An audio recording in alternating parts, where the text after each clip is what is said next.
Hey there. Subscribe to my channel. And also press this bell icon. So you never miss any new updates, cause whenever we upload new video you will get a notification on your phone.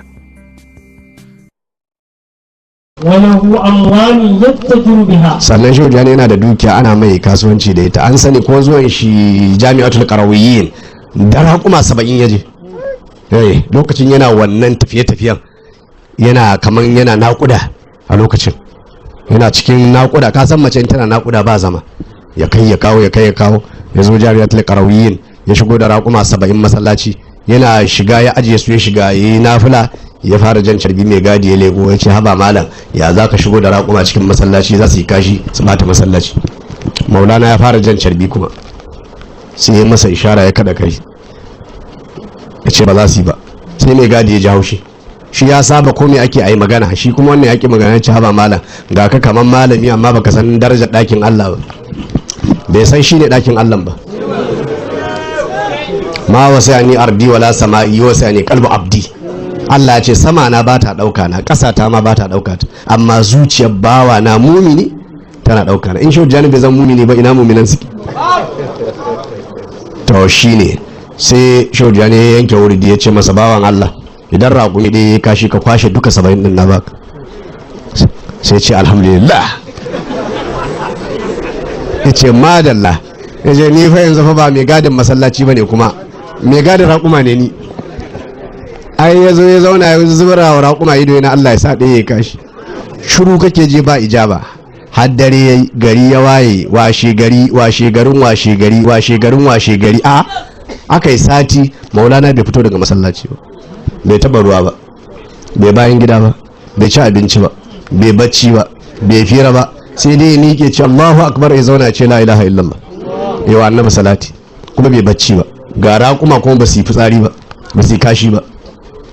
Sai mai gadi ya ce ta lalle fa na tsokano ta, sai ruga wurin Maulaya Suleiman sarki ya ce ranka ya dade kai ke neman manya fa, wallahi babba ya zo, babba yana nan a masallaci. Ya ce ya aka yi? Ce kaji ya ce maza je ka je ya fito ka zo da shi. Ya zo ko yana ta jira, bayan wata guda Maulana ya fito, in ka gan shi za ka ɗauka wata ne daren 14, banda haske ba abin da yake. Shi yasa wanda yake bin Shehu Tijjani kar ya damu wasu suna faɗin maganganu, in ka san mutum kar ka damu an faɗi maganar banza a kan shi, kar ka damu, ka yi murmushi ka wuce kawai.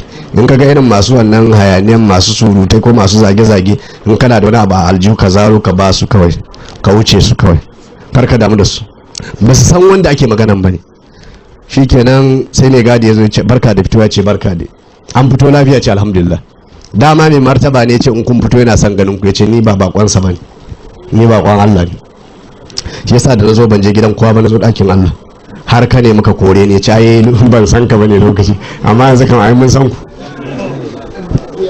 Mai gadi ya fara shafa kai ya ce yaya ne, ya ce wallahi akan wakallahu da za a taimaka mun a ga mai martaba, wallahi da na samu alheri. Maulana ya ce oho Allah sarki, magana kenan. Ya ce to muje, to wannan ma karatu ne. Tijjanawa ku zama kofa ta alkhairi ga yan uwanku, kar ka zama makulli, ka zama mabudi. Duk wanda zai biyo ta wurin ka ya amfana to ka bude, kar ka zama kai baka taimaki mutum ba kuma ka kulle mai kofa, kar ka zama haka. Shehu Tijjani yana da duk inda ya ga wani zai amfana, in dai babu saban Allah zai motsi a wurin, wallahi zai motsi a wurin, radiyallahu an. To shine sai ce to mu je. Ana zuwa ko da mai martaba ya ido biyu da shi, sai ya ga duk duniya ba wanda ke so kamar shi, saboda yayi kama da sayyidina Hassan din da muka faɗi din nan alaihi salam. Kenan ya ce to akram kallah a taimaka mana dan kwana biyu nan mana.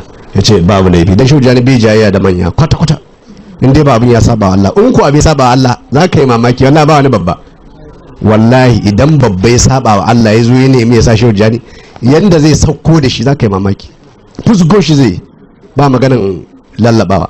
Amma idan abu bai saba wa Allah ba, a hankali za ka ɗauka yadda zai tawabu da ladabi da, amma idan aka taba Allah ha in ya dago abin bai kyau.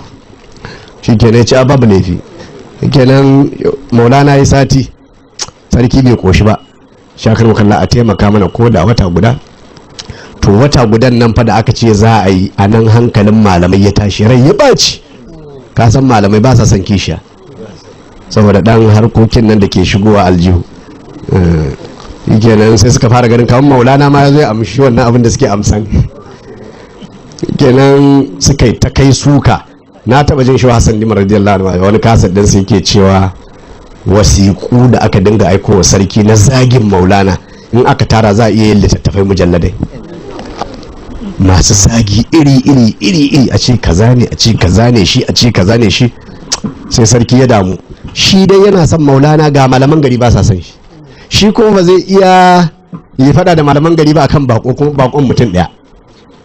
Yana ta tunani ya za a yi, shi dai ba zai iya sallama shehu ba, kuma ga to Allah ka san shi ke hada fada kuma shi ke rabawa.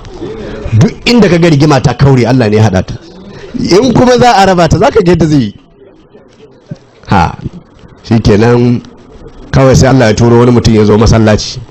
Da ya zo masallaci zai taba ruwa sai yadda jakar kudinsa ya lola ya kare ya sallah ya tafi. Sai ga wani kawai yana zuwa sai dauka ya sa aljihu. Shi ma da ya sallah ashe mai tsoron Allah ne sai bai tafi ba. Sai tsaya yana jira, sai ga mai kudi ya dawo yana mazurai, ido yayi ja. Malam lafiya, ya ce wallahi kudi na ne suka fadi. Ya suke ce a wata jaka haka na daure ta da igiya. Sai sa hannu aljihu ya dauko, ce ko su ne nan? Ya ce kwarai su ne. Ya ce amshi kudin ka.